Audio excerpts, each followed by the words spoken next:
'tis well that saying of all our women thou hast the praise. Me sweet laddie, hear me ben, and reward me, give thee will aid. Hi there, we're here at Castle Fraser today and welcome to the dyer's table. So we've got a whole range of different plant dyes, and we've got some that we're already kind of cooking up to try and kind of see what colours we get out of certain things. So the most common ones in the kind of the 15th century, although we've got a whole big exotic kind of like fields to choose from, but blues would have come from a plant called woad. You've got yellows that would come from a plant called weald, and you get wonderful reds and oranges from a plant called rose madder, and we've got that just down on the ground there.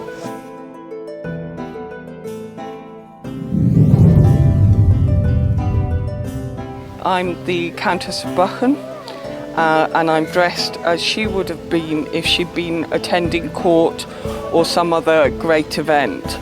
So I'm wearing a black Burgundian gown named after the most fashionable court in Europe at this point. It's trimmed with red silk velvet, and underneath that I have a silk kirtle, and all of that is about showing both my status and my husband's status as the Earl of Buchan.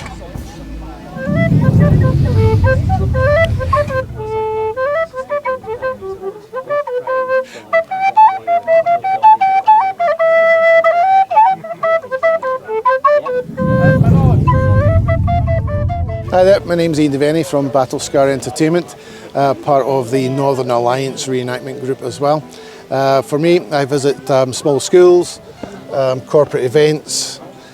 We do different periods from Jacobite period right up to back to the Viking era.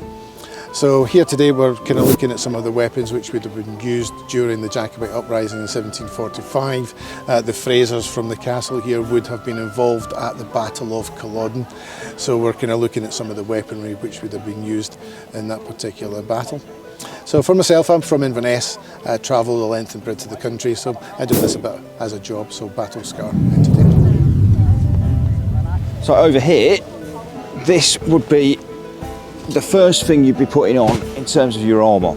Your arming jack or doublet.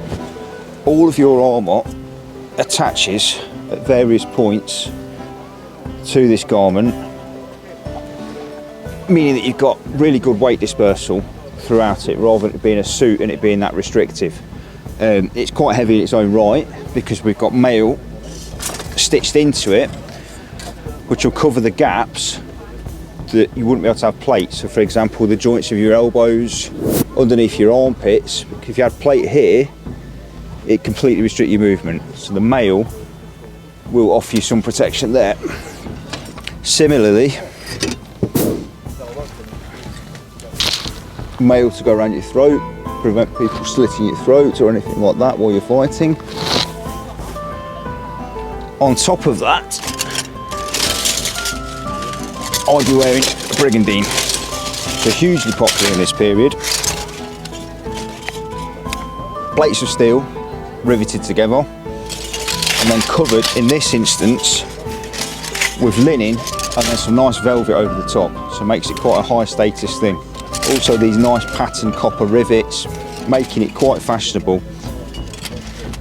The alternative to this is your solid breastplate and backplate, which probably offer you a bit more protection, but it's much heavier and probably a lot hotter as well. So this is a bit of a trade-off, giving you a bit more mobility, because it's all articulated, and quite a lot of protection.